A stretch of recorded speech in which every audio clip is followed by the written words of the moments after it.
a que ustedes. ele passou foi resposta à injúria, queimadura, patologia da parede abdominal, patologia do tórax, ferida e cicatrização, atenção inicial do poli, trauma de tórax, abdômen e trauma crânioencefálico, biliar, que é litiase, colestase, colectocistiase, colangite, colecistites e síndrome de Merise, pancreatite aguda, abscesso hepático, quiste hepático, hipertensão portal y cirrosis hepática.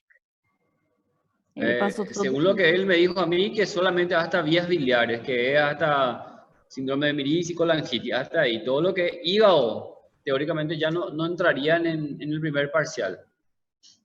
Sería bueno consultar. Ainda tem quistes, né? Quistes porque nós não temos mais aula com ele. Agora a nossa aula com ele é no dia da prova. Como? Nós não temos mais aula com ele hasta la prueba, é só no dia da prova. Aí tinha que confirmar para o professor de sexta confirmar para a gente amanhã.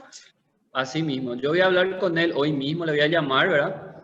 Él también está conectado aquí en todas las clases, entonces él puede conversar con ustedes en cualquiera de las clases. Incluso hoy de tarde mismo ya se le puede informar a los otros grupos y eso se puede socializar o incluso se puede pasar aquí a la gente de promoción, ¿verdad? De la facultad para que les pueda pasar a ustedes detalladamente cuáles son los temas que van a incluir, ¿ok? Es bueno definir eso porque en el momento de la prueba no haya sorpresas, ¿verdad?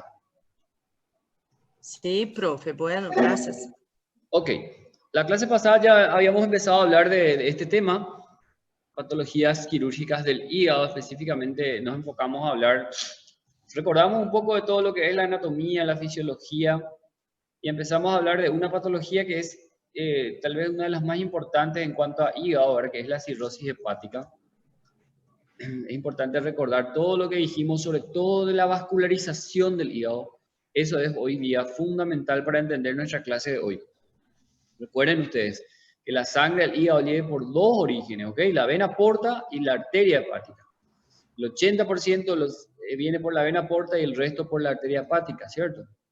El hígado que funciona como una verdadera esponja, un órgano que permite una fácil filtración de esta sangre portal. No hay mucha resistencia al flujo de sangre que llega por el hígado. ¿Alguien quiso preguntar algo? Meu, achei o vídeo agora do meme e eu vou te seu áudio tá ligado, mano. No sé quién es lo que está prendido el audio. Les pido que tengan por favor cuidado para poder manejar sus audios, sus videos, ¿verdad? Porque se interrumpe la clase y para los demás que están atentos, les corta la concentración, ¿verdad? Si alguno de ustedes está solamente conectando la clase y escuchando otra cosa, haciendo otra cosa, por favor tengan cuidado por lo menos en eso, ¿verdad? En el momento del examen vamos a ver quién realmente estuvo atento a la clase y quiénes se pasaron haciendo cualquier otra cosa en el momento de la clase, ¿verdad?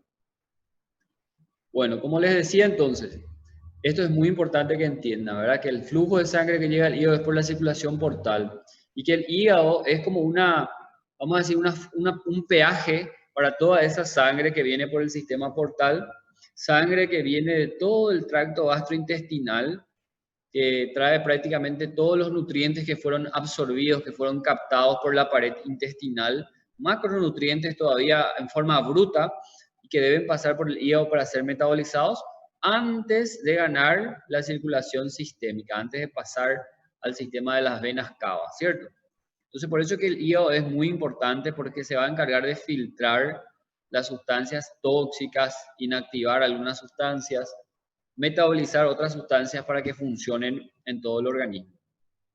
Y el hígado tiene una organización arquitectónica prácticamente divina, ¿verdad? Es súper buena, su organización está dada gracias a los acinos, los lobulillos, mejor dicho, hepáticos, que vamos a ver más adelante detalladamente. Y esa resistencia al flujo portal es mínima. Básicamente la sangre portal puede filtrarse fácilmente hasta pasar a la circulación sistémica. Eso es un detalle importante. Ya mencionamos incluso nosotros que en la cirrosis hepática, lo que ocurría en la cirrosis hepática es que el hígado literalmente se va, producto de una agresión crónica, de una inflamación crónica, se va tornando muy fibroso y en lugar de ser una zona de fácil filtración de la sangre portal, se convierte en una verdadera resistencia, en una verdadera muralla, vamos a decir, ¿verdad?, al flujo portal. Eso es importante que sepan. Todo esto ya hablamos en la clase pasada. ¿Qué es lo que es la cirrosis? ¿Verdad? Fíjense el aspecto luego. ¿Hasta dónde llegamos en la clase pasada? Hablamos todo de estos signos. Sim. Eu acho que a gente terminou a parte de cirrose, prof. Manifestaciones. Hasta aquí creo que llegamos, ¿verdad? Sim. Hasta aquí. Bueno, entonces esto ustedes tienen que saber bien. La escala de Chailey-Pugh es la que va a determinar la función hepática remanente. No se olviden de saber todas estas variables que lo que miden es la función hepática. Pregunta de examen: ¿a partir de qué grado del Child el paciente ya tendría que entrar a un sistema de lista de espera para trasplante hepático? A partir del grado B, ¿cierto? Hasta ahí llegamos. ¿Sí?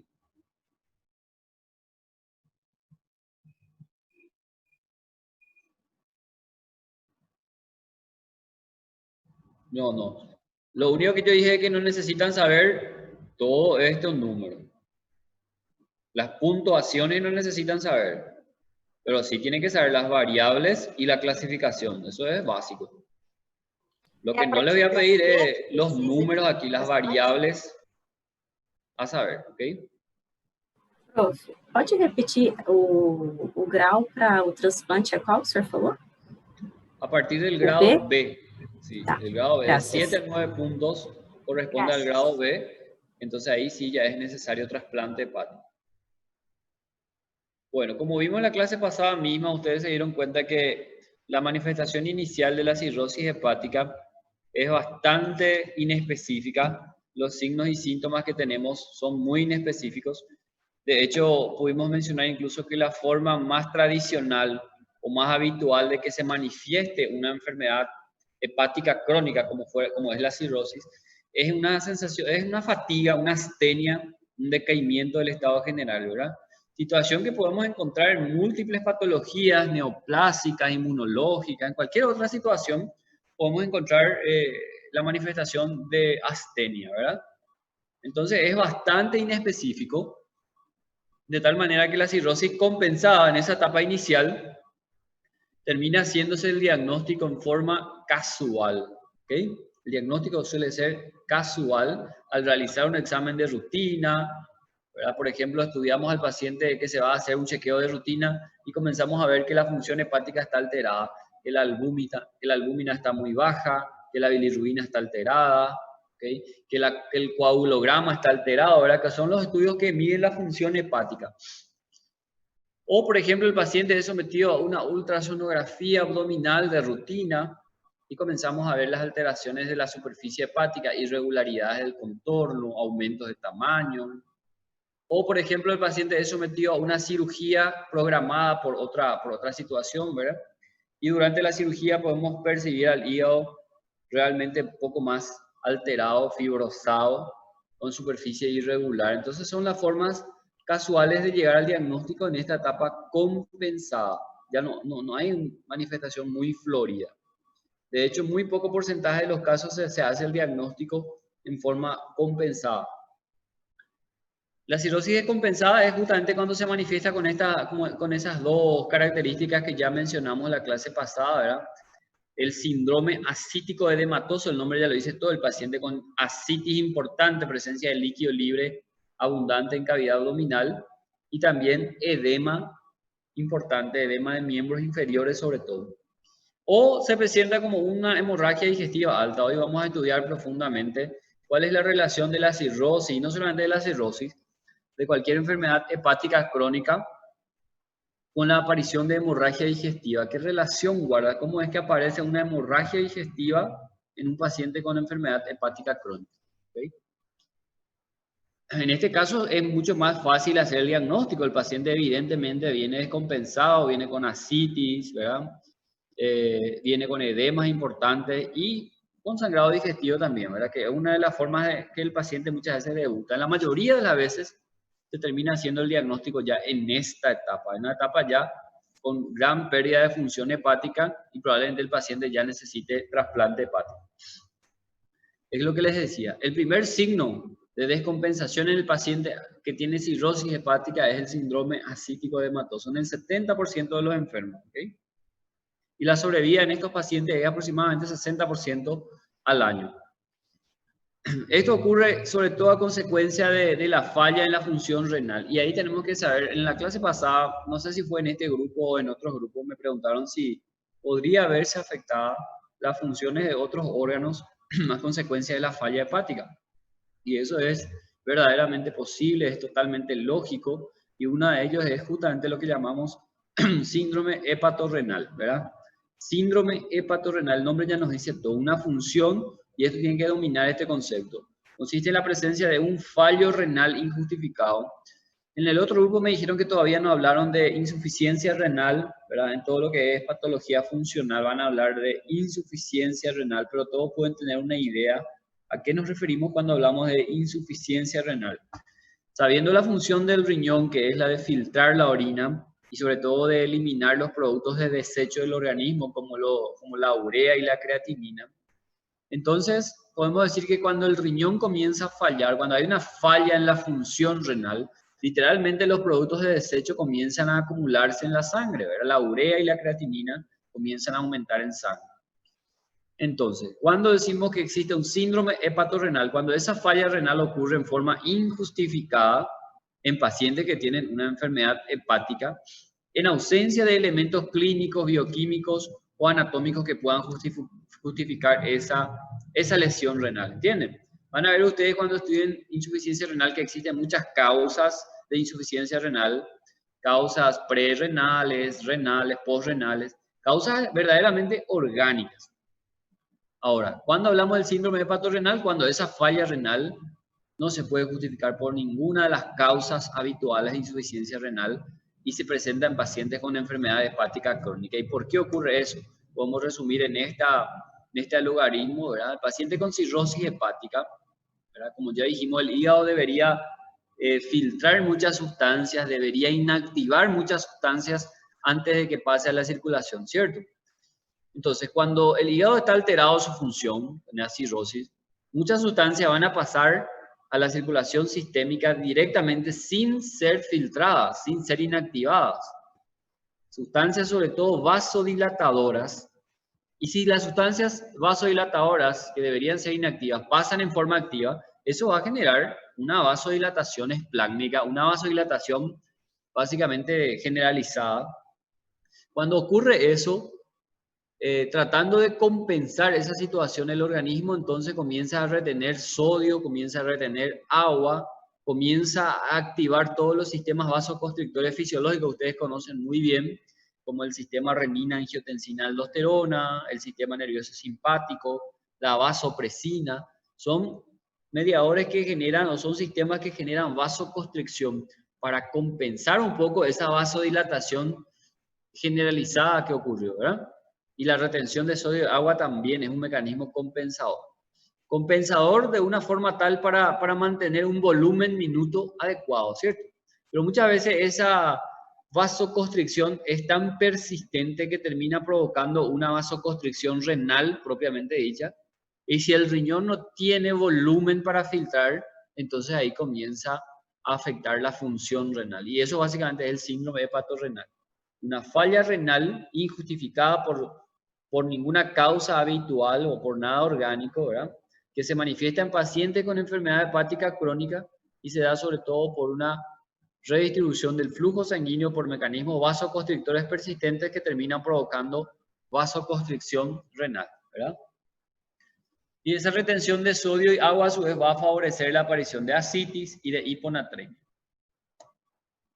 Hipertensión portal. Aquí es donde entramos a hablar de nuestra clase hoy, que va relacionada también con la cirrosis. De hecho, como ven aquí en la imagen, pueden observar nuevamente el hígado aquí de estructura morfológica totalmente alterada, superficie irregular, ¿verdad? El concepto de la cirrosis que nosotros ya vimos. ¿Cuál es la consecuencia de una cirrosis? Como ya dijimos antes, si normalmente el flujo portal debería pasar por el hígado fácilmente, debería pasar por el hígado sin ninguna resistencia. Comparamos en la clase pasada que el hígado debe funcionar como una esponja, ¿verdad? Que permite el fácil paso de sangre a través de ella antes de entrar al sistema de la vena cava, representada en este caso por la vena suprahepática, ¿cierto? Pero en presencia de una cirrosis hepática, esto representa literalmente una resistencia al flujo sanguíneo portal. Viene la sangre portal y encuentra una verdadera resistencia, una muralla que es prácticamente el hígado en ese momento, el hígado fibrosado. Entonces, ¿qué les parece que va a pasar con la presión dentro del sistema portal? La presión va a comenzar a aumentar en forma exagerada, ¿verdad? Esa presión se va a transmitir indirectamente hacia todas las ramas portales, ¿verdad? Y como ven aquí en este ejemplo, específicamente a una de sus ramas a nivel de la unión esófago-gástrica, generando así dilataciones venosas de estas ramas, que es lo que conocemos con el nombre de varices esofágicas, varices gástricas, que eventualmente pueden terminar rompiéndose y generar así una hemorragia digestiva alta. Entonces esa es la relación que tiene una enfermedad hepática crónica, que a su vez causa una hipertensión portal y a su vez causa varices esofágicas que eventualmente pueden romperse, ¿verdad? El vaso, fíjense, el vaso que también drena al sistema portal se queda gigante, se queda congestivo debido a esta hipertensión portal, ¿verdad? Porque la sangre del vaso debería fluir por el sistema portal también, pero como la presión está aumentada, el vaso comienza a quedar agrandado, esplenomegalia. Entonces aquí justamente ya podemos tener algunas características importantes de lo que es una hipertensión portal, de lo que es un síndrome de hipertensión portal, ¿verdad? El paciente tiene varices esófago-gástricas con riesgo de ruptura, tiene esplenomegalia, el vaso agrandado de tamaño, ¿verdad? Tiene ascitis, aquí faltó dibujar la ascitis, debido al aumento de la presión hidrostática dentro del sistema portal, asociado a la disminución de la producción de albúmina del propio hígado. Entonces todo eso favorece a que comience a acumularse líquido libre en cavidad peritoneal, ascitis. Y esas son las principales manifestaciones de una hipertensión portal: esplenomegalia, varices esófago-gástricas y ascitis. ¿Okay? Es importante entender lo que es la circulación portal. Veo que hay aquí dos mensajes, voy a revisar un poquitito.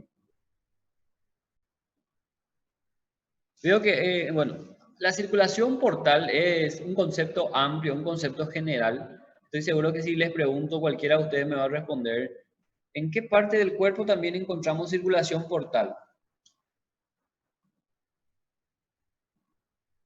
¿Dónde más encontramos circulación portal?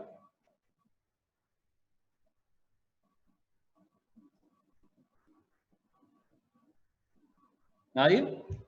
¿Recuerdan el sistema porta hipofisaria? A nivel de la hipófisis también existe un sistema portal. Entonces, circulación portal no es específica del hígado. Es un sistema especial de vascularización que consiste en lo siguiente. Fíjense en esta primera imagen que tenemos aquí. Esto es lo normal. Cualquier órgano, cualquier tejido, por ejemplo, el riñón, el páncreas, cualquier órgano tiene este sistema habitual, ¿verdad? Tiene una arteria que trae sangre oxigenada, que se va ramificando cada vez en ramas más pequeñas y finalmente termina en la porción más pequeña de ese sistema vascular, en la porción prácticamente ya microscópica de ese sistema vascular, que son las arteriolas, ¿verdad? Arteriolas que a su vez se fusionan y se comunican con lo que son las vénulas que a su vez se van a encargar de drenar, ¿verdad? De eliminar todo lo que son los productos de desecho, como el CO2 y otras sustancias. Es a este nivel donde ocurre la nutrición celular. La nutrición ocurre a través del mecanismo de la difusión, como ustedes vieron por fisiología, ¿cierto? Muy bien, esto es lo normal, un extremo arteriolar comunicándose directamente con un extremo venoso. Este extremo venoso representa el sistema venoso cava, ¿verdad? La mayoría de las venas del cuerpo son tributarias, van formando venas cada vez mayores y finalmente terminan desembocando de alguna u otra forma en el sistema cava, ¿cierto? Eso es lo normal. A través del sistema cava llegan al corazón. Ahora bien, ¿qué ocurre en el sistema portal? El sistema portal, ven aquí, es diferente. Tiene el sector arteriolar, ¿verdad? Arteriolar. Y por otro lado tenemos aquí el sistema venoso cava. Sistema arteriolar, sistema venoso cava. Pero entre ambos se encuentra una especie también de red venosa especializada, que es el sistema portal, ¿verdad? Es como un puente venoso entre lo que habitualmente tenemos, que es el sector arterial, y el sector venoso convencional, o el sector venoso perteneciente al sistema cava. Entre esos sistemas se interpone el porta, ¿verdad?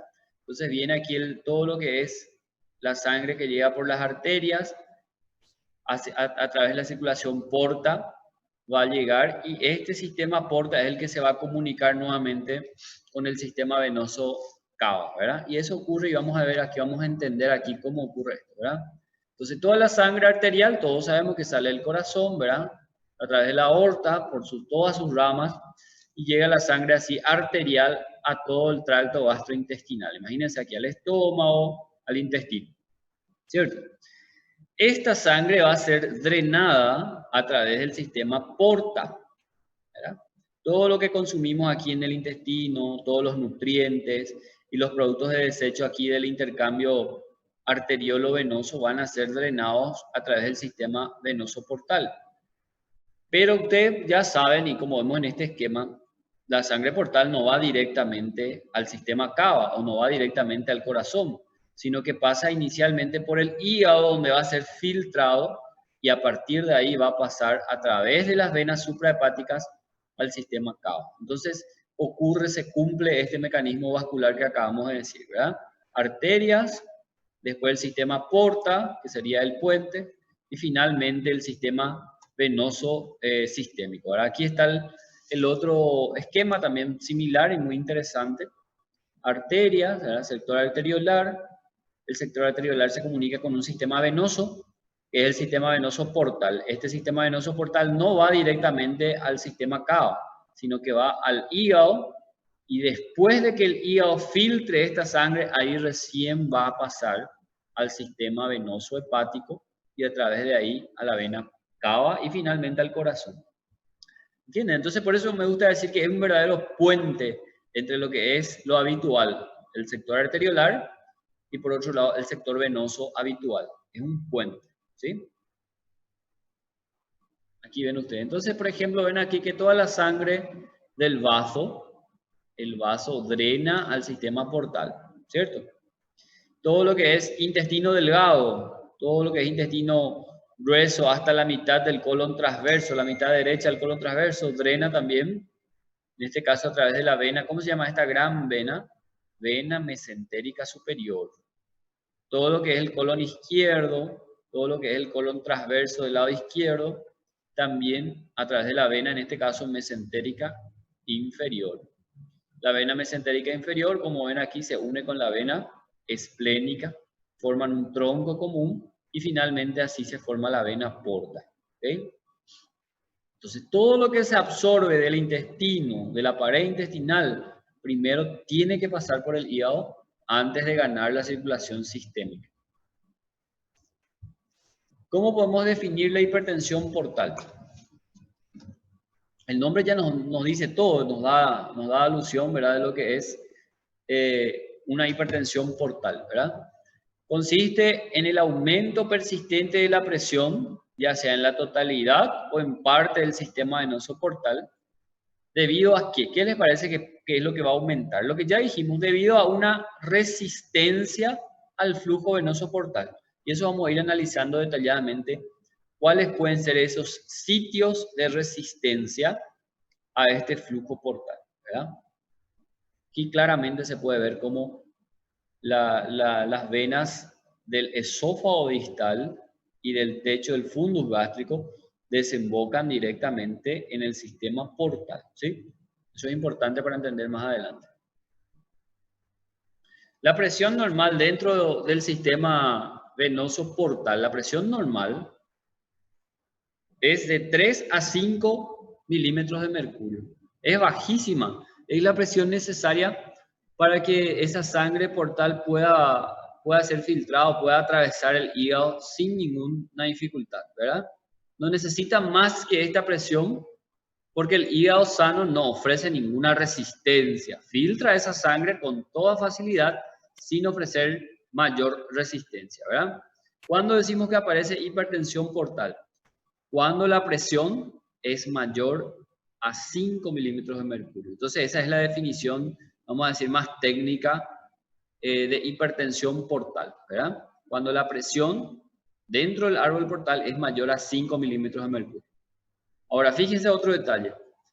Cuando la presión es mayor a 10 milímetros de mercurio, ahí puede ocurrir otra situación. La aparición de varices esofágicas. O sea, esa dilatación que vimos aquí, la dilatación de estas venas a nivel esofágica y a nivel gástrica, ocurre cuando la presión en el sistema portal es tan grande, mayor a 10 milímetros de mercurio, que esta presión comienza a transmitirse en todas las ramas, ¿verdad?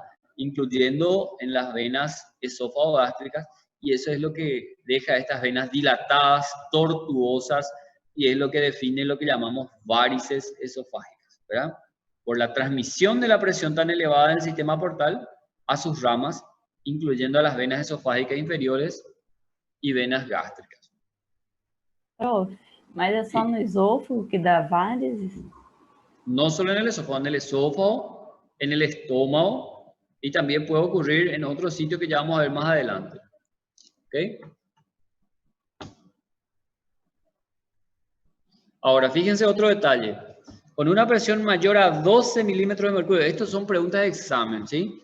¿Cuándo, a partir de qué nivel hablamos de hipertensión portal? ¿A partir de qué nivel de presión aparecen las varices esofágicas? Y cuando supera los 12 milímetros de mercurio, es muy alta la posibilidad de que estas varices esofágicas literalmente se rompan y pueda sobrevenir así los sangrados digestivos por rotura de esas varices esofágicas. Y lo que ocurre a consecuencia de esas roturas son sangrados digestivos importantes. El paciente con sangrado digestivo por varices rotas tiene sangrado importante, pierde gran cantidad de sangre por la boca, ¿verdad? Hematemesis, tiene melena. Muchos pacientes llegan incluso a fallecer debido a la gravedad del sangrado, ¿sí? Bueno, aquí es un detalle muy interesante también. Antes de eso vamos a volver un poquitito para que entiendan otro pequeño detalle. Ya dijimos entonces que la hipertensión portal básicamente se debe a alguna resistencia a lo que es el flujo portal, ¿verdad? Vamos a dar un ejemplo. La resistencia a este flujo portal puede darse en 3 grandes niveles. Ojo con este detalle, es muy importante que entiendan, ¿sí? La resistencia puede darse literalmente en la propia vena, en la vena porta, ¿cierto? Ejemplo, vamos a suponer que esto que estoy dibujando acá sea un trombo de la vena porta, una trombosis de la vena porta, ¿sí? Entonces, en ese caso, como ven aquí, todo lo que es el flujo portal viene y encuentra aquí una verdadera resistencia, un verdadero bloqueo al paso de la sangre, ¿verdad? Pero este bloqueo ocurre antes mismo de que la sangre llegue al hígado, entonces a esto le llamamos bloqueo prehepático. Es la primera gran clasificación de hipertensión portal, ¿verdad? El aumento de la presión en el sistema portal se debe a que existe un bloqueo a nivel prehepático, literalmente prehepático, ¿ok? El segundo gran nivel donde puede ocurrir un bloqueo, ¿verdad?, es a nivel del propio hígado. Ejemplo, ¿cuál sería un ejemplo de bloqueo a nivel del propio hígado? Es la propia cirrosis, ¿ok?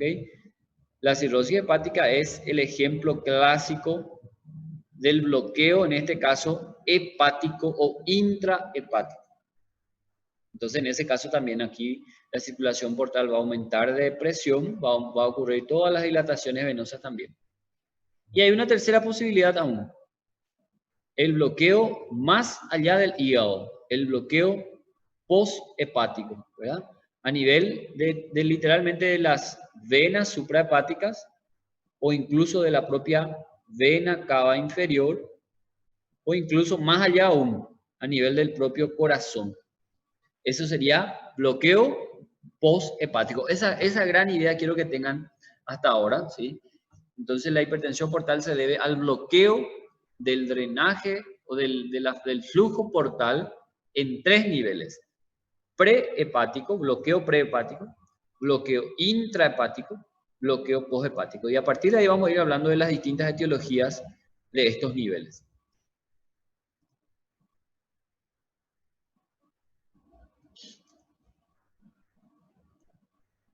Bueno, esto también es muy importante que entiendan. Vamos a profundizar aún más. Ojo, recuerden esos 3 niveles, por favor, eso que acabé de decirles, ¿verdad? Prehepático, bloqueo prehepático, bloqueo intrahepático y bloqueo posthepático. Si ustedes recuerdan un poco de histología, y esto es también básicamente fisiológico, ustedes recordarán que la arquitectura del hígado está dispuesta en estos hexágonos. ¿Alguien recuerda cómo se llaman estos hexágonos? Cada uno de estos hexágonos. Lobulillos.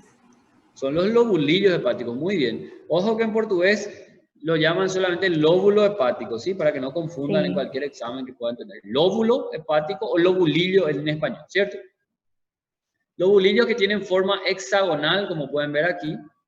Vamos a ampliarlo así, de esta forma. Ven ustedes que en cada extremo, en cada vértice de este hexágono, tenemos esta estructura, que es nuestra triada clásica, ¿verdad? Donde tenemos una rama de la vena porta, una rama de la arteria hepática y una rama del conducto biliar, ¿cierto? En cada uno de los cantos, ¿cierto? Y en el centro, como pueden ver aquí, en el centro de cada lobulillo se encuentra una vena central.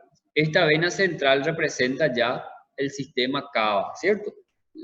Cada vena central se va a fusionar unas con otras, van formando venas sublobulillares, venas lobulillares y finalmente la vena hepática, ¿sí? O suprahepática, como quieran llamarlo. Entonces lo que quiero decir es lo siguiente, que todo lo que está para adelante, o sea, hasta este nivel, es sector portal, ¿verdad? Esto sería la última rama portal en los cantos de nuestro hexágono. Y aquí en el centro ya tenemos ya el extremo de lo que sería el extremo correspondiente al sistema cava, que está representado por la vena central. Y fíjense que entre ambos sistemas, aquí existe un verdadero puente, ¿verdad? Varios puentes. Y a estos puentes venosos especiales es lo que llamamos sinusoides, ¿sí? Ya escucharon hablar en histología, saben mucho lo que es, ¿verdad? Los sinusoides son los verdaderamente, funcionan como puentes entre el sistema portal, propiamente dicho, y el sistema cava, propiamente dicho, ¿ok? Sinusoides. Entonces, si vamos a hacer ese nivel de obstrucción al flujo portal, es básicamente limitada por el sinusoide. Todo lo que está antes del sinusoide entonces se llama presinusoidal. Y todo lo que está más allá del sinusoide se llama postsinusoidal.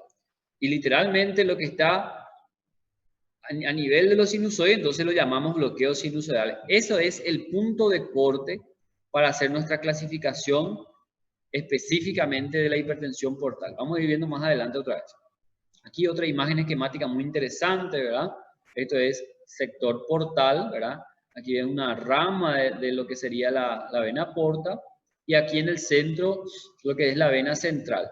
Entonces ven ustedes que la sangre literalmente fluye desde el sistema portal, va pasando por los sinusoides y finalmente desemboca en el sistema de la vena central que corresponde a la vena cava. Y esta es la mejor imagen que a mí más me gusta para poder nuevamente entender lo que acabamos de decir. Fíjense que un lobulillo hepático, esta estructura en forma hexagonal, en cada canto de ese hexágono tiene esta estructura que corresponde a la triada clásica que ya conocemos, ¿verdad? Tiene una vena porta, una rama de la vena porta, tiene una rama de la arteria hepática, tiene un conductillo biliar. El puente entre los dos sistemas, como ya dijimos, es el sinusoide. El sinusoide es un capilar especializado, como ven aquí en estas imágenes, es multifenestrado, está multiperforado, y esa propiedad de multifenestración es lo que realmente hace impresionante a toda esta arquitectura. Fíjense ustedes que este hexágono está formado por múltiples columnas de hepatocitos. Aquí están los hepatocitos formando como columnas, como muros, y entre los cuales va discurriendo, ¿verdad?, los sinusoides. Y gracias a que son fenestrados, la sangre que va pasando desde el sistema portal va literalmente bañando a los hepatocitos a su paso. Y ahí justamente es donde los hepatocitos van a realizar su función de metabolizar, de inactivar, de eliminar toxinas, ¿verdad? Y cuando la sangre llega ya al sistema de la vena central, ya literalmente las sustancias ya están inactivadas, ya los aminoácidos ya están liberados en forma metabolizada, ¿verdad? Eso es el sistema. Esto es como un verdadero colador, ¿verdad? Los sinusoides son como un verdadero colador porque están multifenestrados.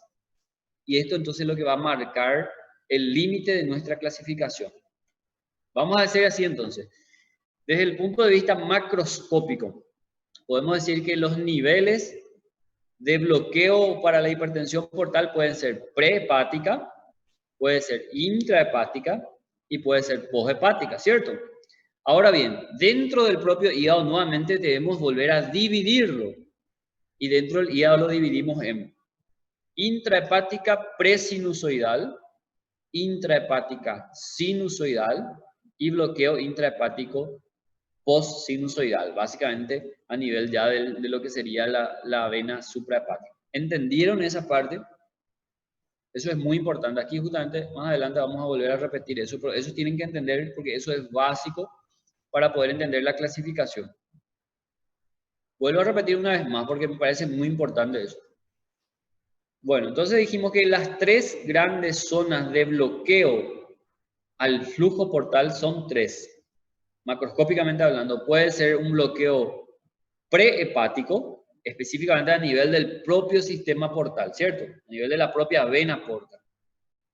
Puede ser un bloqueo intrahepático, ejemplo clásico ahí, cirrosis hepática. O puede ser un bloqueo posthepático, ejemplo clásico ahí, problemas en la vena suprahepática o en la propia vena cava inferior, ¿verdad? Ahora, dentro de las intrahepáticas, tenemos los lobulillos, tenemos los sinusoides. Entonces volvemos a dividir el bloqueo intrahepático en tres. Puede ser un bloqueo intrahepático presinusoidal, puede ser un bloqueo intrahepático sinusoidal y puede ser un bloqueo intrahepático postsinusoidal. ¿Ok? Y finalmente, eso es lo que va a darnos la clasificación de la hipertensión portal. Bueno, esto es importante saber. De todas las causas que vamos a hablar hoy, de todos los niveles de bloqueo, la cirrosis hepática representa la causa más común o más frecuente de hipertensión portal. Entonces es clásico que el paciente con cirrosis hepática sea alcohólico y que desarrolle hipertensión portal. A consecuencia de la hipertensión portal es donde va a aparecer todas las manifestaciones también de la cirrosis hepática, ¿verdad? Esto es un poco más de fisiología, de fisiopatología. Es un poco obvio pensar que la presión dentro de cualquier sistema vascular, la presión dentro de nuestras propias arterias, la presión arterial, ustedes recordarán que es el resultado de dos variables importantes que son el flujo sanguíneo y la resistencia de las paredes, ¿verdad? Entonces, cuanto mayor es el flujo, mayor va a ser la presión. Y cuanto mayor es la resistencia, mayor va a ser la presión. Es directamente proporcional. Entonces, cualquiera de estas dos variables que aumente, va a aumentar también la presión. Y eso es lo mismo también para el sistema portal. Por eso es lo que todo lo que dijimos hasta ahora, el bloqueo representa la resistencia. Y eso es el mecanismo más habitual. También vamos a ver que existen algunas situaciones particulares donde hay aumento del flujo portal y por tanto también podría ocurrir hipertensión portal por aumento del flujo portal. Vamos a ver en qué caso ocurre eso. ¿Okay? Esto es lo que ya dijimos. Esto también ya dijimos. Es muy importante. Esto se pregunta siempre. Cuando el nivel de presión dentro del sistema portal supera los 10 milímetros de mercurio, entonces ahí es donde aparece un mecanismo de compensación. ¿Qué puede hacer el cuerpo humano? ¿Qué puede hacer todo ese sistema portal para tratar de reducir, de compensar un poco la presión que está tan aumentada? Entonces ahí es donde aparece lo que llamamos la circulación colateral portosistémica. ¿Okay? ¿En qué consiste eso? Aquí ven ustedes.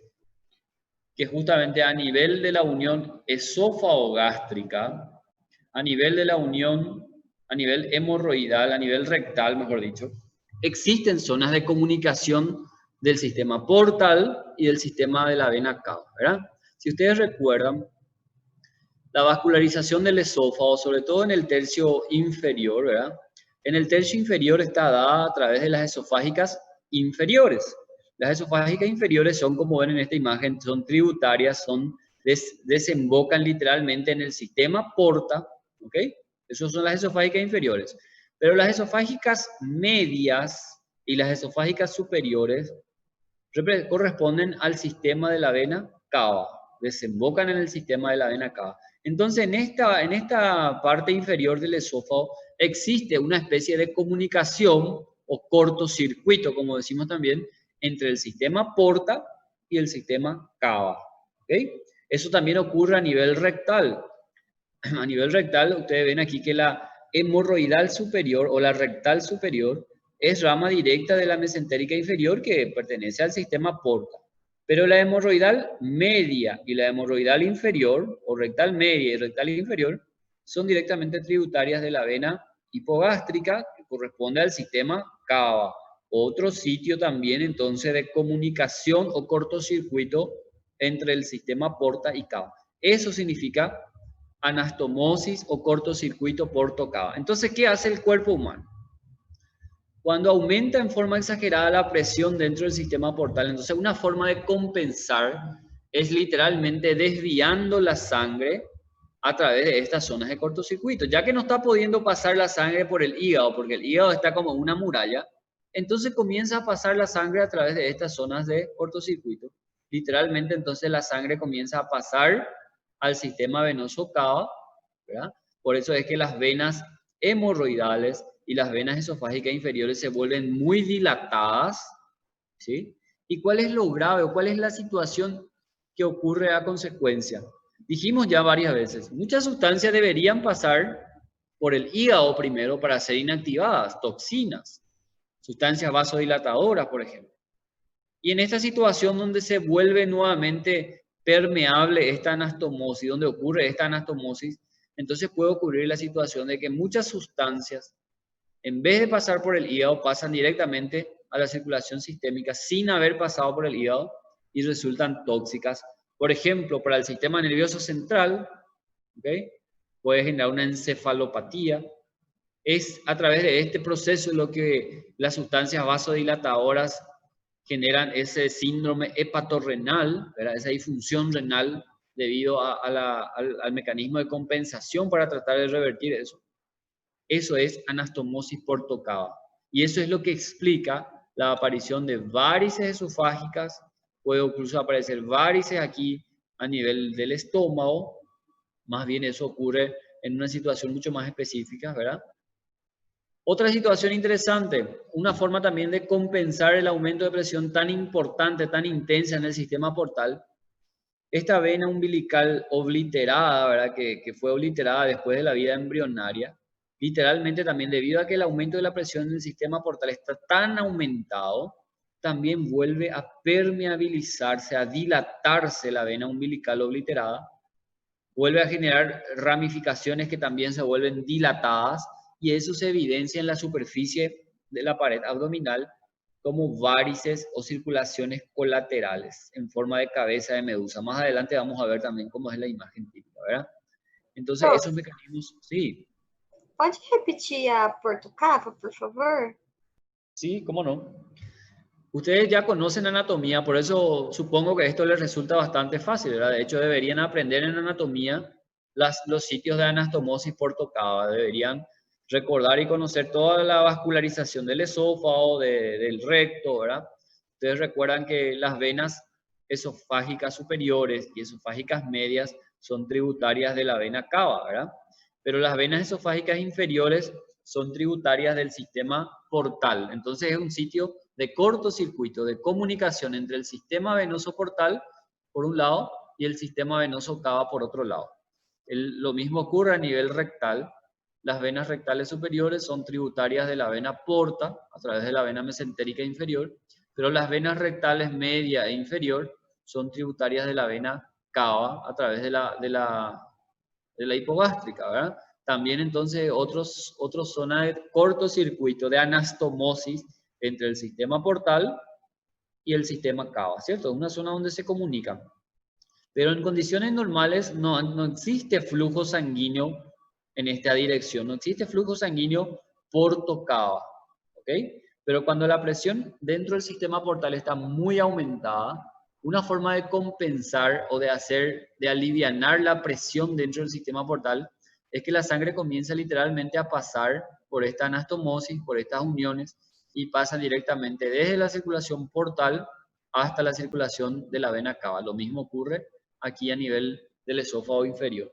Eso como consecuencia entonces trae las dilataciones importantes de las venas, de las ramas del esófago inferior, y también incluso puede ocurrir a nivel rectal. Y lo peor, la peor consecuencia es que sustancias tóxicas, sustancias que deberían ser inactivadas en el hígado, como ahora no está pudiendo pasar por el hígado, comienza a pasar directamente a la circulación sistémica por estas zonas de comunicación de los sistemas, ¿verdad? Por estas zonas de anastomosis. Y eso puede resultar generando encefalopatía, generando toda esa vasodilatación esplácnica que dijimos, ¿verdad? Y eso consiste la anastomosis porto-cava. Son zonas, como dice acá, de desvío de la sangre hacia esas redes colaterales, aumentando la circulación sistémica de sustancias que deberían pasar por el hígado antes de llegar a la circulación, ¿verdad? Prof, por causa desse sistema que facilita o sangrado também, quando evolui mais a enfermidade, Y porque claro, já tem grande quantidade de sangue fluindo por outras áreas, né? exactamente. En realidad lo que ocurre es algo totalmente mecánico. Ahora, las venas esofágicas están tan dilatadas y cuanto mayor es la presión a nivel portal, y ya sabemos ahora que cuando supera 12 milímetros de mercurio, probablemente las varices, esas dilataciones venosas, se van a romper. Y ahí genera el sangrado digestivo, ¿verdad? ¿Ok? Bueno, esto es lo que ya dijimos, ¿verdad? Ahora hay otro problema aún que va a perpetuar más aún el sistema. Sustancias, como dijimos, vasodilatadoras comienzan entonces a ganar la circulación sanguínea a través de estas zonas de anastomosis, sustancias que deberían ser inactivadas por el hígado, pero como no están pasando por el hígado, literalmente van ganando la circulación en forma activa. Genera vasodilatación. Esa vasodilatación, para tratar de compensar el organismo, comienza a retener sodio y comienza a retener agua, ¿verdad? Intravascular, como una forma de mantener un volumen minuto adecuado, un gasto cardíaco adecuado, y también por eso es que se activa todos esos mecanismos de vasoconstricción que dijimos antes, ¿verdad? Entonces con eso logra mantener un volumen minuto. Pero ¿qué pasa? Provocando así un aumento del volumen minuto y aumentando el volumen minuto cardíaco, ¿qué pasa con la circulación esplácnica? También aumenta el flujo de circulación esplácnica, eso también se traduce en un aumento del flujo portal. Y si aumenta el flujo portal, con más razón va a aumentar la hipertensión portal. Es un círculo vicioso, un círculo positivo de retroalimentación positiva, básicamente lo que ocurre, ¿verdad? Entonces con eso lo que hace es perpetuar el cuadro, y con eso es lo que van apareciendo las complicaciones evolutivas. Dentro de las sustancias vasodilatadoras encontramos el glucagón, las prostaciclinas, la sustancia P, son las sustancias que deberían pasar por el hígado, ser inactivadas y pasan directamente a la circulación, ¿verdad? Todo esto ya dijimos, ¿verdad? Entonces verdaderamente ocurre una modificación del flujo hepático, ese flujo hepático que debería filtrar, el hígado mismo debería filtrar la circulación portal, ahora está pasando por esas zonas de anastomosis, de cortocircuito, sin ser filtrado, ¿verdad? Bueno, como ya dijimos antes, la hipertensión de un sistema vascular, incluyendo en este caso de la vena porta, es resultado de dos grandes consecuencias. Por un lado, o aumentó mucho la resistencia, en este caso del hígado, o aumentó el flujo sanguíneo portal, ¿verdad? Y esto puede ocurrir por dos grandes ejemplos. El gran ejemplo de lo que sería aumento de la resistencia es la cirrosis, ¿verdad? La cirrosis, que el hígado se convierte como una verdadera muralla, es la causa más común de hipertensión portal. Y un mecanismo poco habitual que también puede generar hipertensión portal es el aumento del flujo por volumen minuto, ¿verdad? Y este incremento del flujo puede ocurrir por este otro ejemplo, que es poco habitual, pero eventualmente también puede ocurrir. La generación de una fístula arteriovenosa. ¿Qué es una fístula? Fístula, como ya definimos, por ejemplo, ¿recuerdan cuando hablamos del síndrome de Mirici? Fístula es una comunicación anormal entre dos superficies o entre dos cavidades. Y fístula arteriovenosa es la comunicación de una arteria con el sistema venoso portal, ¿verdad? Ustedes saben que, ya dijimos, el sistema venoso porta es de 3 a 5 milímetros nomás su presión. Pero un sistema arterial, todos saben cuánto es la presión arterial normal. La presión arterial es 120 por 80. Entonces es un sistema de altísima presión. La arteria es un sistema de alta presión. Entonces, si se comunica un sistema arterial con un sistema venoso, ¿qué va a pasar? ¿De dónde va a ser el sentido del flujo? Obviamente, desde el sector arterial hasta el sector venoso, ¿verdad? Entonces, eso va a contribuir a aumentar también la presión arterial, porque va a aumentar el flujo a través del sistema portal, que es el otro mecanismo por el cual puede aumentar la presión, ¿verdad? Presión portal aumenta por aumento de la resistencia, ejemplo, cirrosis hepática, o puede aumentar por aumento del flujo sanguíneo. Ejemplo, fístula arteriovenosa. Más adelante vamos a hablar específicamente de la fístula arteriovenosa, en qué situaciones o en qué patologías se presenta. ¿Entendieron hasta acá? Prof, você falou de encefalites, mas a barreira hematoencefálica não protege dessas substâncias? Específicamente de las sustancias derivadas del amonio, ¿ok? No protege la barrera hematoencefálica. El amonio es bastante tóxico al sistema nervioso central. ¿Ok? Eso es lo más tóxico ahí para el sistema nervioso central. ¿Y de dónde proviene el amonio? Ustedes saben que el amonio proviene por ejemplo, de la degradación de la propia hemoglobina, de la propia fermentación que producen los gérmenes en el intestino. ¿Qué pasa con todo lo que ocurre en el intestino? Dijimos, es drenado por el sistema portal, ¿verdad? Pero gracias a Dios está el hígado que normalmente va a eliminar esos productos derivados del amonio, ¿ok? Pero ¿qué pasa si el hígado no está funcionando? El hígado no filtra y por tanto esos productos del amonio literalmente ganan la circulación sistémica y ahí se vuelven tóxicas para el sistema nervioso central. O esas sustancias del amonio pasan directamente por la zona de anastomosis y por tanto ni siquiera llegaron a pasar por el hígado y ganan la circulación sistémica y terminan siendo tóxicas para el sistema nervioso central. Las sustancias tóxicas del sistema nervioso central son básicamente el amonio, todo lo que es derivado del amonio, ¿sí? Vamos a ver eso más adelante también.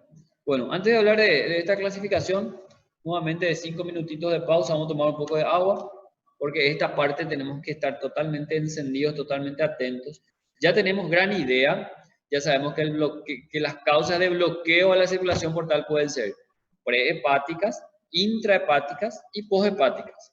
Y que las intrahepáticas a su vez pueden ser presinusoidal, sinusoidal y posinusoidal. Entonces, en base a eso vamos a analizar cada una de estas causas, ¿ok? Ok, prof. Quantos minutos? 5 o 10 minutitos máximo. Ok, Vuelvan todos, por gracias. favor. ¿Puede volver ese slide, doctor, por favor? Gracias.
Muy bien, vamos a continuar, chicos. ¿Están ahí?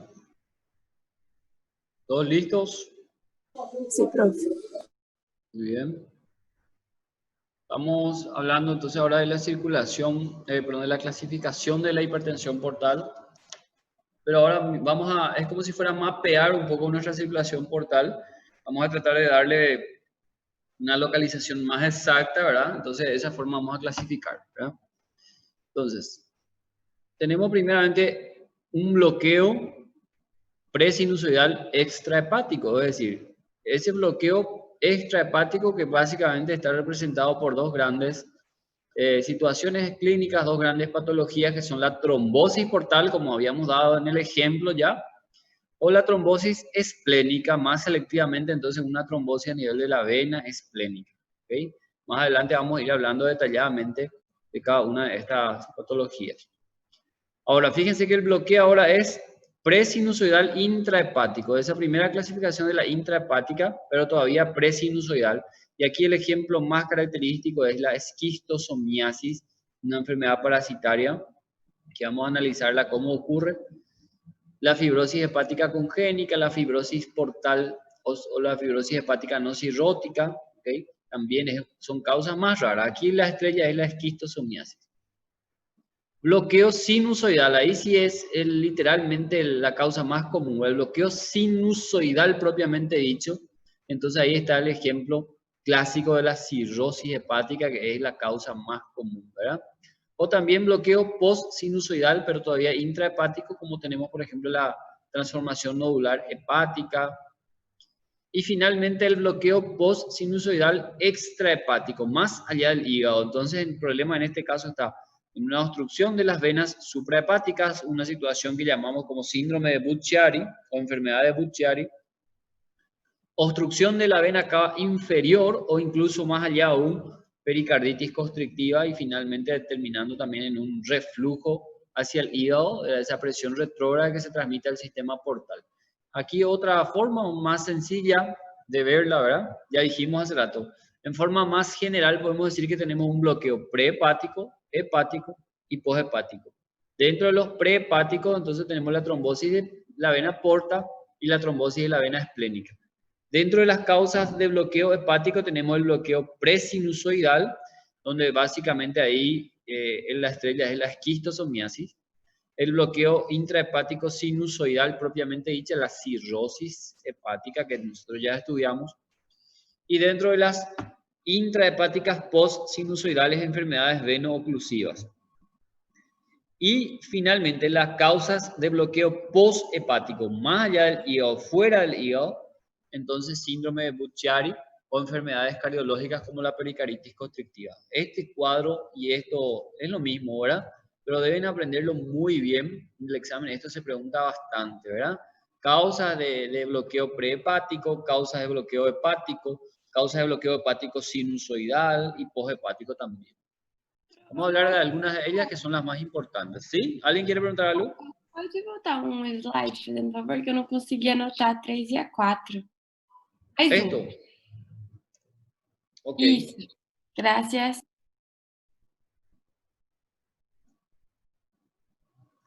Me avisas cuando está listo.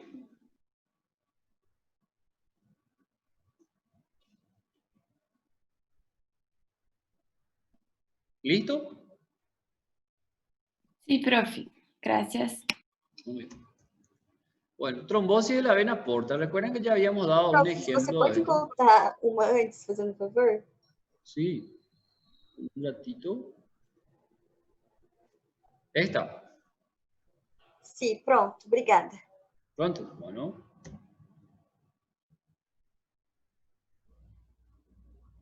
Bueno. Ejemplo entonces. Trombosis de la vena porta. Como ya habíamos dado un ejemplo anteriormente. ¿Verdad? Imagínense que se forma un verdadero trombo dentro de la propia vena porta. Dentro de la vena porta, ¿verdad? Entonces eso también sería una causa de un bloqueo a esta circulación portal, una causa de aumento de la presión aquí en el sistema portal, que se transmitirá también a todas sus ramas, ¿verdad? Incluyendo también a las ramas aquí esófago-gástricas, incluyendo a la vena esplénica. Entonces básicamente esto se traduce clínicamente como consecuencia la aparición de las varices esófago-gástricas. Esa es la principal manifestación clínica de la trombosis venosa portal. ¿Ok? Además, también puede haber un aumento del tamaño del vaso, pero no es tan marcada como lo será en la trombosis de la propia vena esplénica, ¿cierto? Principalmente aquí, entonces, la clínica está traducida por la aparición de varices esófago-gástricas, ¿verdad? No es común que el paciente presente dolor abdominal. Cuando el paciente con trombosis portal se manifiesta con dolor abdominal importante, tenemos que sospechar que el trombo también está extendido hacia la mesentérica superior, hacia la vena mesentérica superior. Y eso sí generaría dolor abdominal importante, ¿verdad? Por congestión de todo el intestino. Y que tengo que borrar esto porque si no se queda en el siguiente slide.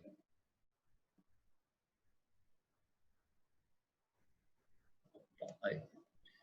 Causas. ¿Cuáles son las causas de una trombosis venosa portal? Cualquiera de las causas que podemos imaginarnos como causas de trombos venosos profundos en los miembros inferiores mismos, en cualquier sistema venoso, también aquí se cumple, ¿verdad? Las situaciones de trombofilia, las situaciones donde hay una tendencia a la formación de trombos intravasculares, intravenosos, como la deficiencia de factores de coagulación o de sus componentes, ¿verdad? La propia cirrosis, ¿verdad? Que como ya dijimos representa como una muralla, un bloqueo, una resistencia al flujo portal, termina provocando una éstasis de flujo sanguíneo, ¿verdad? Éstasis vascular en el sistema portal, entonces eso termina provocando también los trombos. O traumas, que es muy raro, pero eventualmente en un traumatismo abdominal cerrado, por ejemplo, donde hubo una contusión a nivel de la vena porta, se pudo generar también la presencia de trombos intravenosos, ¿verdad? ¿Cómo podemos? La clínica ya dijimos, varices esófago-gástricas que pueden ser sangrantes, y cuando aparece dolor abdominal, como ya dijimos, tenemos que asociar eso a una extensión a la vena mesentérica superior.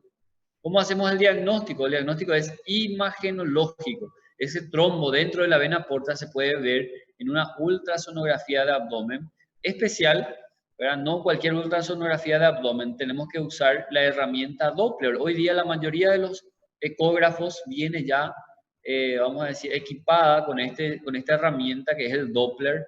El Doppler básicamente lo que hace es evaluar el flujo sanguíneo de cualquier estructura vascular, ¿entienden? Si no tenemos la herramienta Doppler en un ecógrafo, no podríamos hacer el diagnóstico de una trombosis venosa portal, ¿verdad?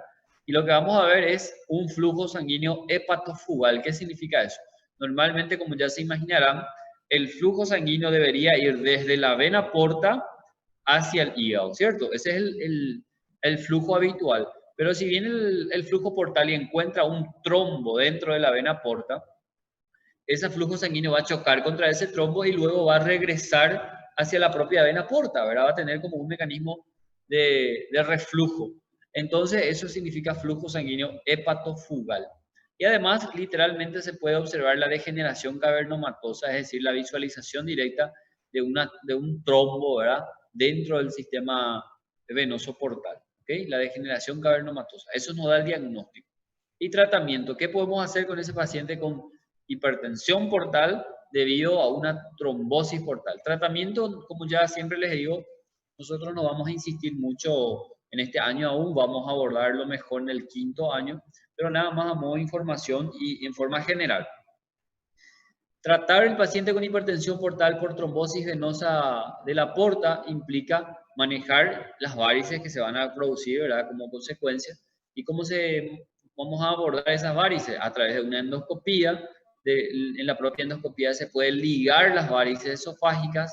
Si no son suficientes, si no es suficiente el tratamiento con endoscopía, entonces vamos a tener que abrir mano de los procedimientos quirúrgicos que son sumamente complejos, tienen una elevadísima morbilidad y mortalidad.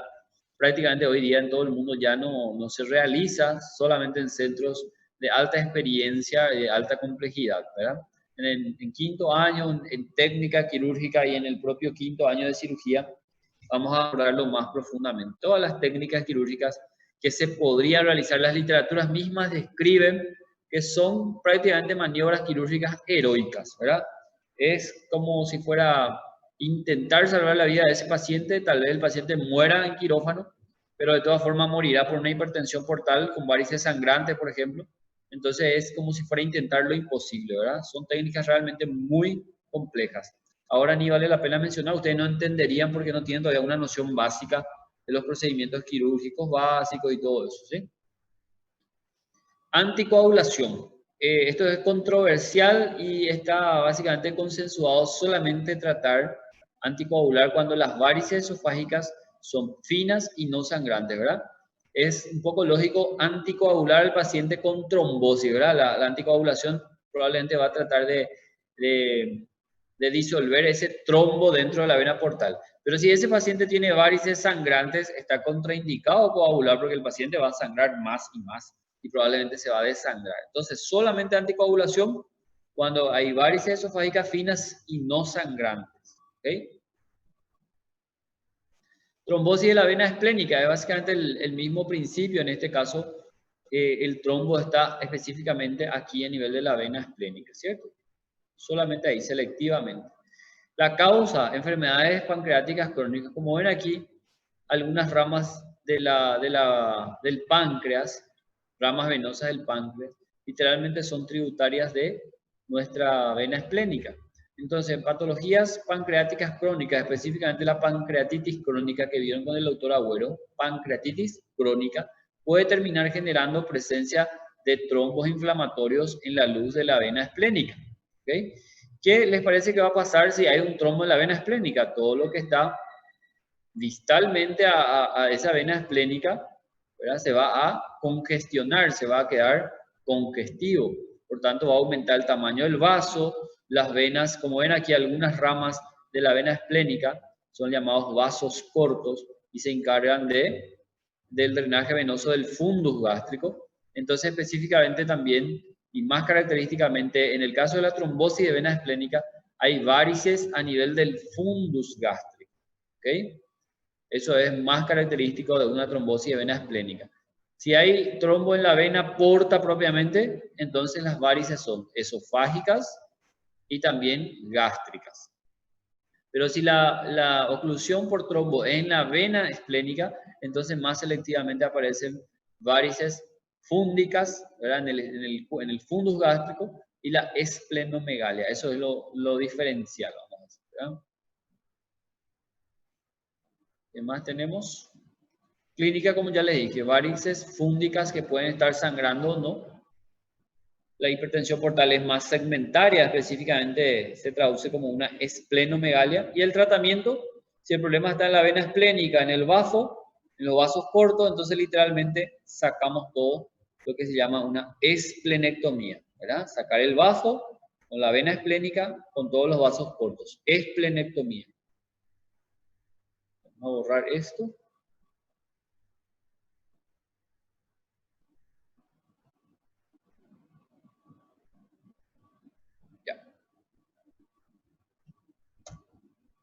Bueno, dijimos también que de forma poco habitual, más raramente aún, podría darse el mecanismo de una hipertensión portal por hiperflujo, ¿recuerdan? Y los dos ejemplos clásicos eran la fístula arteriovenosa o la esplenomegalia. La fístula arteriovenosa, que puede ocurrir en situaciones muy raras de ruptura de aneurismas venosos o aneurismas arteriales del propio sistema espláncnico, ¿verdad? Puede ocurrir secundario a traumas hepáticos y secundario a carcinomas hepáticos, ¿verdad? La comunicación de cualquier rama arterial al sistema portal. Eso va evidentemente a aumentar el flujo portal y aumentar así la presión hepática. Y la esplenomegalia. La esplenomegalia puede aparecer, clásicamente aparece en el linfoma. Los distintos tipos de linfoma, el vaso aumenta mucho de tamaño. Hay un aumento del tamaño del vaso y también de toda su vascularización y su drenaje, por tanto aumenta también su flujo sanguíneo y eso contribuye también a aumentar en forma indirecta la presión portal. ¿Okay? Aquí es donde venimos la parte más importante, las causas intrahepáticas. Recuerdan que las causas de bloqueo intrahepático se vuelven a dividir en tres. prehepático o presinusoidal, mejor dicho, ¿verdad?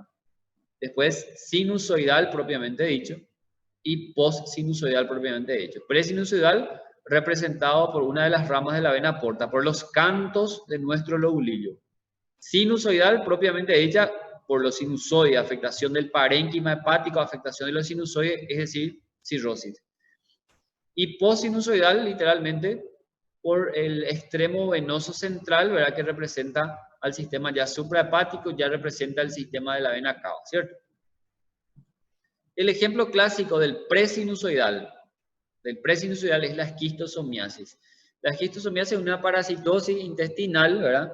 Donde los huevos del parásito, que es el Schistosoma manzoni, pone sus huevos en el intestino. Literalmente estos huevos son también absorbidos por los enterocitos y son drenados como cualquier otra sustancia a través del sistema venoso portal, ¿cierto? Por el sistema venoso portal llegan estos huevos y literalmente quedan aquí estancados, quedan obstruidos a nivel de las ramas de la vena porta presinusoidal, y eso es lo que causa entonces una forma de resistencia también presinusoidal intrahepática, ¿ok?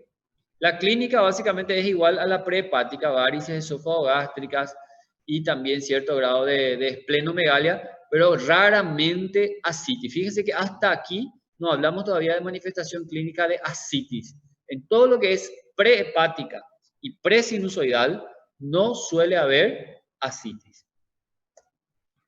Otras causas más raras aún de bloqueo presinusoidal, la cirrosis biliar primaria consiste en una afectación específicamente de los conductos biliares, una inflamación crónica de los conductos biliares, y esa inflamación termina también afectando en forma contigua a todo el componente de nuestros cantos del lobulillo y termina generando también una resistencia de esa forma, ¿verdad?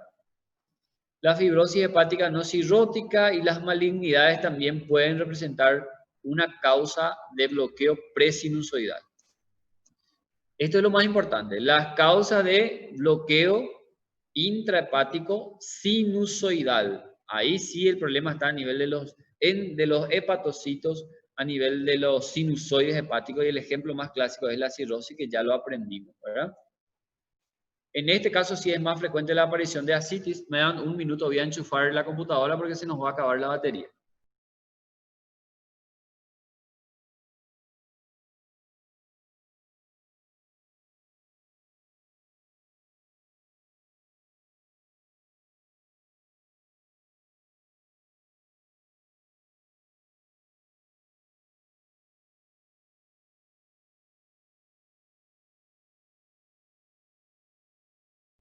¿Listo? Volvamos aquí. En este caso, a partir del bloqueo hepático, intrahepático, a partir del bloqueo sinusoidal, ya tenemos la presencia de ascitis. Es por eso que el paciente con cirrosis se manifiesta con ascitis, ¿verdad? Además de las varices esófago-gástricas también. Y también, como ya vimos en la clase pasada, cuando estudiamos cirrosis, también hay una alteración de la función hepática. El paciente con cirrosis va a tener hipoalbulinemia, va a tener aumento de la bilirrubina, va a tener alteraciones de la coagulación. Todo lo que representa la función hepática va a estar alterado, porque el problema está literalmente a nivel hepático, ¿verdad? Y acá está lo que dijimos. Presinusoidal, todas las causas de bloqueo presinusoidal, la trombosis esplénica, la trombosis de la vena porta misma, se caracterizan más bien por varices esófago-gástricas y cierto grado de esplenomegalia, de aumento de tamaño del vaso. Cuando el nivel de bloqueo es literalmente sinusoidal, ahí ya hay ascitis, varices y esplenomegalia, o sea, se suma aquí la ascitis, ¿verdad? Y cuando el bloqueo es postsinusoidal, como vamos a ver a continuación, más allá del hígado, el problema está a nivel de las venas hepáticas y la propia vena cava inferior, entonces ahí sí predomina la ascitis voluminosa, ¿ok? Prof, Sí. tenho uma dúvida. Você falou sobre a esquistossomose, né? E que é pré-sinusoidal, mas ela não produz ascites? ¿Cómo? Sobre o Schistosoma manzoni. É pré-sinusoidal, mas ele não produz ascites também? La presinusoidal no, solamente la sinusoidal. Solamente la sinusoidal. Podría ser también, ¿verdad? Pero en forma más práctica, ¿verdad?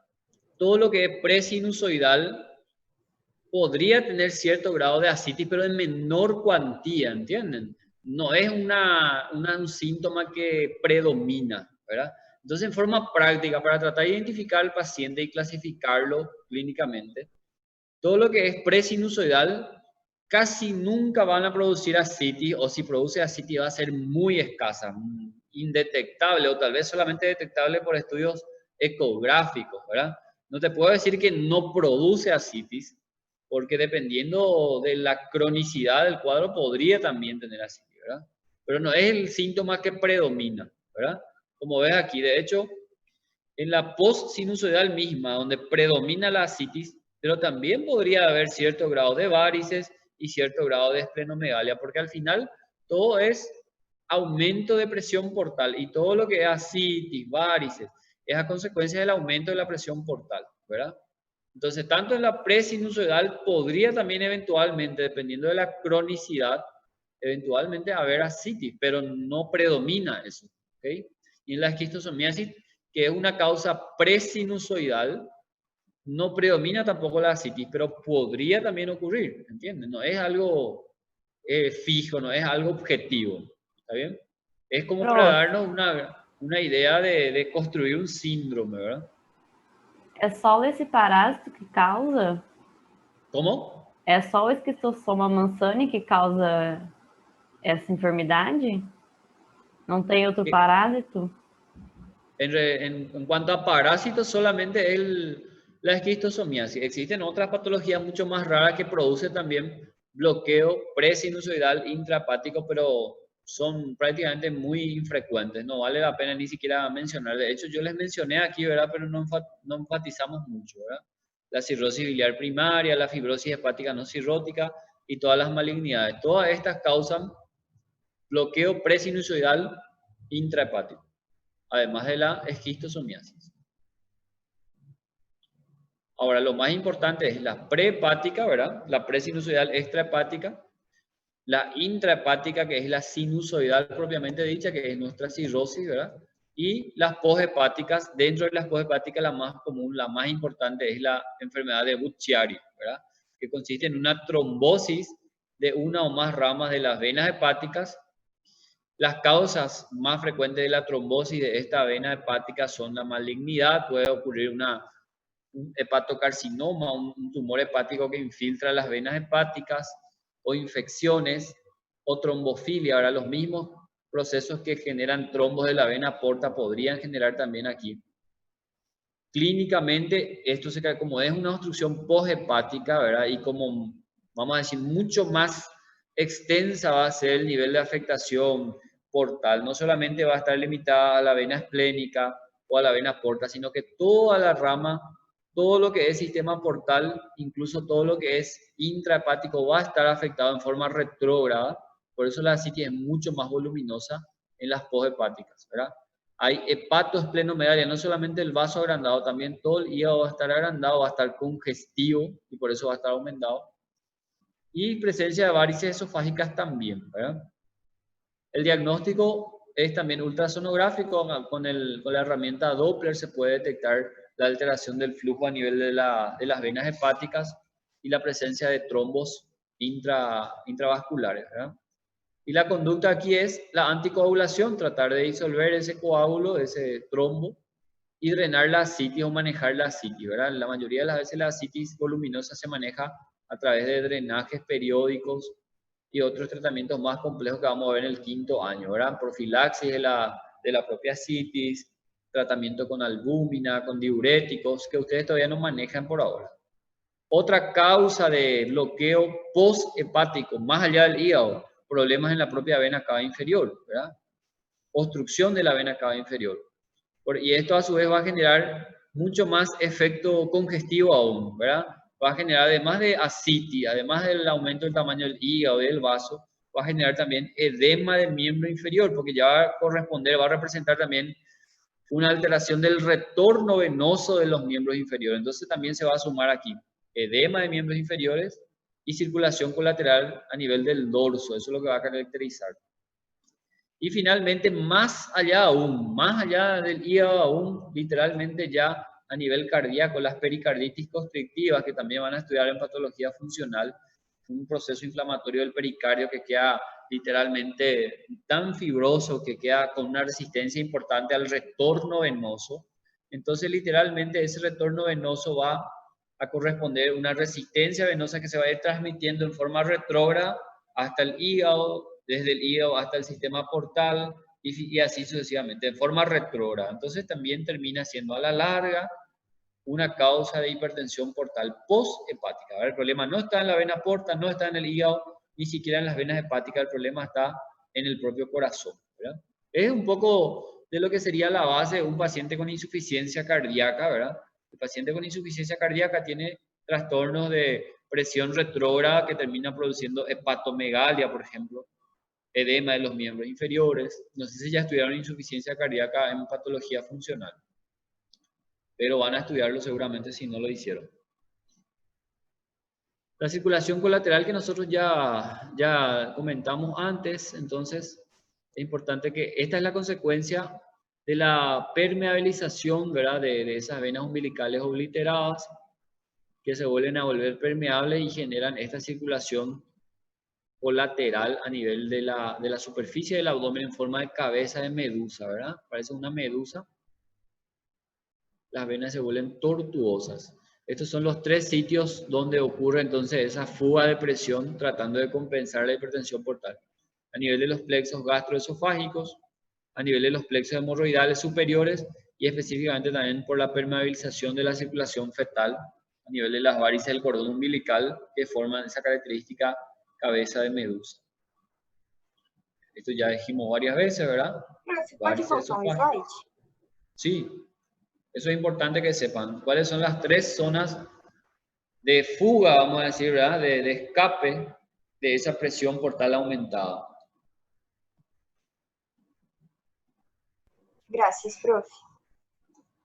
Después todo lo que ya comentamos desde el inicio, aquí están algunas imágenes nada más que muestran cómo se ve lo que es la gastropatía hipertensiva ahora. Consecuencia de la hipertensión portal se forman las varices esófago-gástricas del tercio inferior del esófago. Estas son las que terminan sangrando y generando sangrados digestivos importantes. Requieren realizarse endoscopías para ligar, literalmente ligar todas las varices con riesgo de sangrado o que están con sangrado activo. Pero de todas formas, toda esta ligadura, este tratamiento de las varices es totalmente paliativo, ¿verdad? Ustedes se imaginarán que el verdadero problema está en la hipertensión portal, lo que hay que tratar es la causa de base. Y esto es lo que les decía, lo que es la encefalopatía tóxica, ¿verdad?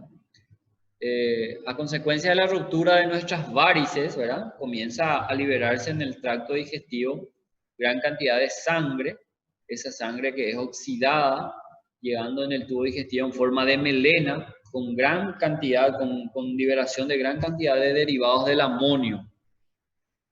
Esos amonios, ¿verdad? Que son tóxicos, son absorbidos por la circulación portal, ¿verdad? A través de la circulación clásica, pero como no hay pasaje ahora por el hígado, van pasando directamente a través de la circulación colateral, llegan a la circulación sistémica y es lo que terminan siendo tóxicas para el sistema nervioso central, generando lo que llamamos una encefalopatía tóxica o encefalopatía hepática. Es una manifestación grave y tardía, pero potencialmente mortal de lo que es las hepatopatías crónicas, ¿verdad? Si ustedes recuerdan nuestra clasificación de Child-Pugh mismo, una de las variables que tienen que saber es que puede existir encefalopatía, ¿verdad? Eso indica también ya un estado avanzado de hepatopatía, ¿verdad? Y la ascitis. La ascitis ocurre por el incremento de presión en el árbol portal, ¿verdad? Si aumenta la presión en un sistema vascular, ustedes saben por fisiología que lo que está aumentando es la presión hidrostática, ¿verdad? Y si aumenta la presión hidrostática sumada a la insuficiencia hepática que produce hipoalbuminemia, es decir, nuestra presión coloidosmótica está ya por el piso, entonces eso contribuye a que filtre líquido desde el sistema portal hacia la propia cavidad abdominal y eso es lo que va generando la ascitis. ¿verdad? La esplenomegalia también es interesante, el aumento del tamaño del vaso, y no solamente del tamaño del vaso. Antiguamente se creía que el aumento del tamaño del vaso se daba solamente por un proceso congestivo, ¿verdad? Por esa, por ejemplo, trombosis de la vena esplénica, y por el proceso congestivo aumentaba el tamaño del vaso. Sin embargo, hoy día se sabe que no solamente ocurre por el proceso congestivo, sino que ocurre por una hiperfunción del vaso, por toda esa redistribución del flujo esplácnico, por el aumento del volumen minuto compensatorio, y hace que aumente más, que llegue más flujo sanguíneo a la circulación esplácnica, aumenta así también el flujo sanguíneo del vaso, y todo eso contribuye a la esplenomegalia, característicamente del síndrome portal, ¿verdad? El paciente con problemas de hipertensión portal clásicamente tiene esplenomegalia, aumento del tamaño del vaso. Entonces hoy ya sabemos ya, no solamente por congestión, no solamente por un flujo retrógrado, sino también por hiperesplenismo. Hiperesplenismo sería el aumento de la función esplénica, ¿verdad? Las formas de presentación, con esto terminamos. Las formas de presentación de la hipertensión portal puede ser una hipertensión portal de urgencia, cuando el paciente consulta ya directamente por alguna de las complicaciones, ¿verdad? Una hemorragia digestiva alta, que generalmente, como les dije, suele ser grave. Cuando estudiemos hemorragias digestivas, un capítulo de nuestro programa de estudios, van a ver que una de las causas más frecuentes es la hemorragia varicosa, la hemorragia secundaria de hepatopatía. Y suele ser bastante voluminosa, bastante grave y de difícil tratamiento, ¿sí? Otra complicación, la encefalopatía, mismo el paciente ya viene con distintos grados de alteración del sistema nervioso central. O, por ejemplo, esa ascitis está infectada y el paciente literalmente desarrolla una peritonitis bacteriana espontánea de esa ascitis, ¿verdad? Esas son las formas de presentación en urgencias. Hipertensión portal complicada, pero en periodo electivo, es decir, el paciente ya tuvo alguna complicación, pero ya fue superada, o bien refiere antecedentes ya de hemorragia digestiva, de ascitis, de encefalopatía. Esa es otra forma de presentación clínica. Y la hipertensión portal no complicada, cuando el diagnóstico también, así como la cirrosis compensada, el diagnóstico es efectuado en forma casual al evaluar pacientes por otro motivo, ¿verdad? Una ecografía, qué sé yo, biliar, eventualmente el ecografista en la propia vena porta ve un trombo ahí. Al colocar la función Doppler puede diagnosticar a través de la alteración del flujo portal. Entonces eso es la no complicada, ¿verdad? Tal vez en esta etapa el paciente todavía no tiene ni siquiera ascitis, no tiene todavía evidente varices, pero en etapa compensada se puede también hacer el diagnóstico.